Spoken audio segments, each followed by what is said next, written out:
Come join me on my second channel, Jaguar Gator 8, where we'll talk all things college football. New video drops every Monday at 6 p.m. Eastern. Click the card in the upper right corner to watch the latest video. And now, on with our feature presentation. Imagine being a fan of the team in your home market and being unable to watch the team play on television. Not because of the blackout rule, but because you're at the mercy of the television network. What you're able to see is entirely up to a station manager, and there's nothing you can do about it.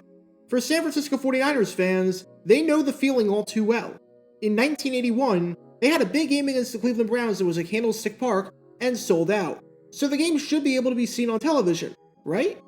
Well, that didn't happen, as the NBC affiliate in San Francisco decided not to show the game. I did an entire deep dive on that incident a few months ago, so if you want to learn more about that and why that was the case, and why Niners fans got screwed over, click the card in the upper right corner. So you would think that would be the last time a situation like that happened with the Niners and NBC, right? The network learned its lesson, and fans in San Francisco and the surrounding area would be able to watch their team play whenever it was legally allowed. Well, not quite. Because one decade later, in 1992, the 49ers were playing one of their biggest and most anticipated regular season games of all time. And while the rest of the country was watching in awe, for 49ers fans in Sacramento, they missed out on a ton of the action. This is the story behind the giant controversy involving NBC, the San Francisco 49ers, and how one of the greatest regular season games ever played was not initially shown. Before I talk about the broadcasting controversy in question, we need some context to understand the importance of this game, as well as what other obligations NBC had in their programming lineup. It was week 2 of the 1992 NFL season, and for this week, NBC had the doubleheader, meaning that of the 3 games being shown on Sunday afternoon in markets where the 3 games could be shown, NBC would televise 2 of them, since CBS had the US Open at 4 o'clock Eastern. As a side note, to learn more about a broadcasting controversy from the 1980s involving the NFL and the US Open, click the card in the upper right corner. And for Sacramento, they were allowed to get the doubleheader that NBC was showing. And sure enough, the people of Sacramento were in for an absolute treat, because the Week 2 slate looked incredibly promising. At 10 o'clock, they got to see the Los Angeles Raiders take on the Cincinnati Bengals. The Raiders were in the playoffs the year before, and a lot of people were still fans of the team in Sacramento, even though they left Oakland a decade ago. It was a rematch of the 1990 divisional round game. It featured a Bengals team that surprised a ton of people with a convincing 21-3 victory over the Seattle Seahawks in Week 1. It was projected to be an incredibly close game, with the Raiders being favored by 2.5 points, and it featured a Raiders team that was one of the favorites to win the Super Bowl, as they had the 3rd highest odds entering the year of any team in the AFC, along with the Buffalo Bills and the Houston Oilers. If you didn't like that, you could always watch CBS at 10 o'clock and see Atlanta take on Washington in a rematch of the 1991 divisional round, but this was an extremely appealing game on paper, especially for people in the region. But that wasn't the marquee game. That was the appetizer to what was looking like one of the greatest meals of all time. Because at 1 o'clock on NBC, the Sacramento market and much of the country was getting what looked like the best game of the season on paper. You had the Buffalo Bills traveling to Candlestick Park to take on the San Francisco 49ers. There are not enough words and there are not enough things that I can say to truly describe how insane this game looked on paper. The Buffalo Bills and San Francisco 49ers had the best odds of any team to win the Super Bowl at 5-1, and had the highest over-under in total wins at 11.5. The Bills made it to the Super Bowl in each of the past 2 seasons. The Niners won the Super Bowl in 2 of the past 4 seasons. The Bills and 49ers played in 3 of their last 4 conference championships. Most of the country thought that this game was a preview of the Super Bowl, especially Chris Berman, who made it a tradition of sorts to predict in the preseason that the Bills and the 49ers would play in the big game. Now on its own, that is insane hype. But we haven't talked about the fact that this was a battle between the great Jim Kelly and the great Steve Young. The 2 men played against each other in 1989, but Young wasn't really the starter by that point, as even though he got the start, it was Joe Montana's team. Heck, Joe Montana won the MVP that year. But in 1992, for this game, this was truly the first time in the NFL that Kelly and Young would square off where they were undisputably running their teams and were undisputedly great quarterbacks. And I specify NFL because in 1985, the 2 men famously played against each other in the USFL, with Kelly playing with the Houston Gamblers and Young playing with the Los Angeles Express. That game was the greatest game in the history of the upstart league, and one of the greatest pro football games ever. with the Gamblers, after trailing 33-13 with 10 minutes left, scoring 21 unanswered to win 34-33, with Kelly throwing for 574 yards, which is a record for most passing yards ever thrown by a pro football quarterback in a game in the United States. This was the greatest game no one saw. And now, the two sides were meeting in this highly anticipated game. Anytime a regular season game has its own Wikipedia page, you know it's legit. Now, there are very few games that live up to the hype. And then, there are a select few that not only live up to the hype, but exceed it. This was one of them. Because when the 49ers and Bills met in 1992, they played a game for the ages that more than 30 years later is still remembered fondly today. In the thousands upon thousands of games played in the history of the NFL, this was the first one where there was not a single punt, as neither the Bills nor the 49ers ever sent their punter out onto the field. The teams combined for 1,086 yards of total offense, with Jim Kelly throwing for 403 yards and 3 touchdowns while posting a passer rating of 126.2, and Steve Young throwing for 449 yards and 3 touchdowns while posting a passer rating of 127. There were 4 receivers that finished the game with over 100 receiving yards, with Andre Reed, Pete Metzelaars, Mike Sherrard, and John Taylor all hitting that mark. There were 4 plays that went for 50-plus yards. The game came down to the wire, with the Bills scoring the go-ahead touchdown with less than 3 minutes left, and Niners kicker Mike Hofer missing a 46-yard field goal with 1 minute left that would have tied the game at 34 apiece. When all was said and done, in the no punt game, the Bills prevailed 34-31. People still regard this game as the greatest regular season game ever played, and it's not hard to see why, especially since it took until 2014 for there to be another no punt game in the regular season. The country was enthralled by this incredible offensive battle. Especially at a time where the average game only had 38 points scored, you had 2 teams here that seemingly scored at will and were playing what felt like a completely different sport. The entire country was enjoying this game. That was everyone except for Sacramento. Because even though Sacramento was a secondary market of San Francisco, and the game sold out, and people living in the area were supposed to get every Niners game, they missed the first quarter of the action. The day started out with that aforementioned AFC matchup between the Los Angeles Raiders and the Cincinnati Bengals. And as much as I've raved about that Bills 49ers game, don't get me wrong, the Raiders-Bengals game was another fantastic one. It's not exactly remembered today 3 decades later, as both the Raiders and Bengals finished the season with a losing record, so the game didn't really have too much of an impact and make too much of a dent on the landscape of NFL history. But it was still a great game on its own. At no point was the game ever decided by more than 1 possession, as the score was tied on 3 separate occasions.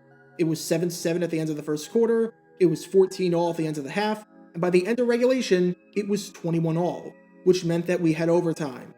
And with the game going into overtime, it was past 1 o'clock on the West Coast, meaning that it was cutting into the start of the Bills 49ers game.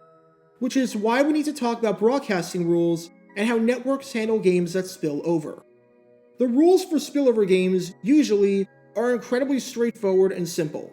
If a network has 2 games, and the first game goes into overtime and spills over, then they must show the conclusion of that game before going into the second game. It makes complete sense from a ratings standpoint and from a public interest standpoint. The average fan cares more about the ending of a game than the start of another game. Plus, the ratings are going to drop dramatically across the board if you have a policy as a league that cuts games off the moment that they get good. However, there is an exception to the rule, and it is a fairly notable exception. If the second game involves the team in your home market, then that game will start on time, and the first game will get cut off. As an example, if the Steelers are playing the second game of a doubleheader, and the first game involves the Bills and the Dolphins, and that Bills-Dolphins game runs long, then the Pittsburgh market will get the start of the Steelers game, and will miss the ending to the Bills-Dolphins game. Again, from a public interest standpoint, this makes sense. In cities where there's an NFL team, they are way more likely to care about how their team is doing than the ending to a regular game. So the rules seem pretty simple here, right? Sacramento is a secondary market of San Francisco, meaning that they are required to show the San Francisco 49ers. And this means that because the Raiders-Bengals game was running long, they were going to have to cut that game off and show the start of the 49ers-Bills game. Except there's a weird caveat to the secondary market rule that we've never talked about on this channel, and that is incredibly bizarre. Because the secondary market caveat only applies for whatever network is the designated home network of the team. Back in 1992, CBS had the rights to the NFC, and NBC had the rights to the AFC. As an example, suppose something like this happened in Baton Rouge, a secondary market of New Orleans, and the Saints game was being televised by CBS. By default, Baton Rouge would have to flip over to the start of the Saints game, no matter how the first game of the doubleheader was doing. However, you might have noticed something that I said earlier, and that was that CBS was not the network broadcasting the 49ers-Bills game. How the TV network was determined back then, since there was no cross-flexing between the networks like there is today, was that it went off of whichever team was the road team. In this case, because the Buffalo Bills were an AFC team and were playing on the road at Candlestick Park, the game was being televised by NBC.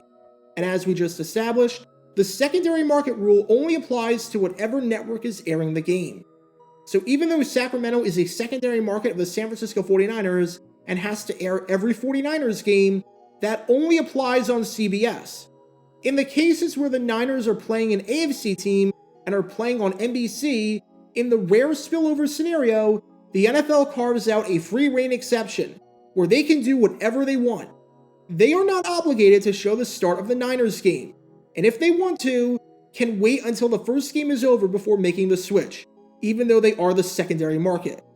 And this left Linda Bailey, the program manager at KCRA, the NBC affiliate in Sacramento, in an extreme pickle. If the game in the early time slot was between two teams like the Houston Oilers and the Cleveland Browns, then the decision would be easy. However, because the Raiders were involved, and they had a lot of fans in Northern California, even though they hadn't played in Northern California for a decade, the decision was brutal. The station had two options. Option one was to go to the start of the 49ers-Bills game. The pro to this is that this was the most anticipated regular season game of the season, and not counting Monday Night Football battles like Giants-49ers from 1990 and Dolphins-Bears from 1985, at the time, this might have been the most anticipated regular season game of all time. And again, that is not an exaggeration. The other pro to this is that Sacramento predominantly consists of 49ers fans, as the 49ers are by far the closest team to the city, so this makes that fan base happy. The con is that you're cutting away from overtime in a game involving the second most popular team in the area, and as much as we'd all love to watch every second of the games that our teams play, some minutes are more valuable than others, and the first few minutes of a game are not as valuable and important as an overtime period where the next score wins, and where literally the entire game hangs in the balance. Option 2 was to stay with the Raiders-Bengals game until its conclusion, and only flip to the 49ers-Bills game once that was over. The pros and cons are practically the inverse of the first scenario, so I won't go over them. It's an extremely tough call, and no matter what KCRA did, they were going to receive immense criticism and backlash, and were bound to make one half of the city angry. So what did KCRA decide to do? They decided to stay with the Raiders-Bengals game. As Bailey said afterwards, "We didn't switch because the Raiders game was a tie. Technically, we were with the network at that point. We could have carried San Francisco's NBC affiliate, KRON, if we wanted to. If it had been an East Coast game, we would have taken that into account." In essence, Bailey admitted that they decided not to switch to the 49ers game on time because they wanted to, and they felt that it was the best decision. Although if this game did not involve the Raiders, and this game was decided by more than one possession, they probably would have made the flip. It was one of those crazy dilemmas that I can't blame any party involved. I can't blame NBC, they can only show one game. I can't blame the NFL and their schedule makers for putting the Raiders and 49ers on at two different times on the same network and not foreseeing that the games could overlap, because the Raiders weren't in Oakland anymore. If the Raiders were in Oakland, then that's a completely different story. But the NFL had no obligation whatsoever to cater to Sacramento in that regard. You're either going to tick off 49ers fans who are unable to watch their own team play, or you're going to tick off neutral fans who are unable to watch the start of this incredibly hyped regular season game, or you're going to tick off Raiders fans who are unable to watch their own team play, and you're going to tick off neutral fans who are unable to watch an overtime period. There was no good option here. And while I'm leaning toward KCRA getting this one right, let me know in the comments down below if you would have done the same thing if you were the program director back in 1992. What's the key takeaway from this? Thank God for Sunday Ticket and not having to be at the mercy of your station anymore.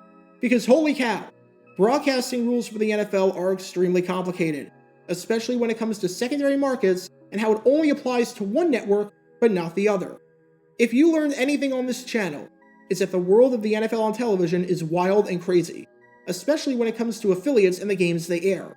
And this was just another chapter in its crazy history. But it's kind of ironic how after Kelly and Young squared off in the greatest game no one saw, they squared off again in a game that, at least at the start of it, no one in the biggest secondary market that San Francisco has was able to see. Get your official Jaguar Gator 9 merchandise by going to jg9shop.com, and be sure to like this video, ring the notification bell, and subscribe down below if you haven't already, as it helps the channel out a lot. And be sure to check out Twitch every Wednesday night at 9 p.m. Eastern for your chance to play NFL trivia and win cash prizes. Link in the description below. If you want to see videos like this condensed down to 60 seconds, then follow me on TikTok at JaguarGator9. To see college football videos, subscribe to JaguarGator8. To see highlight videos of players throughout the history of the NFL, subscribe to JG9 Highlights. Also, special thanks to all of our Patreon supporters for helping out the channel. Your support is greatly appreciated. See how you can become a patron and request future video topics in the description below.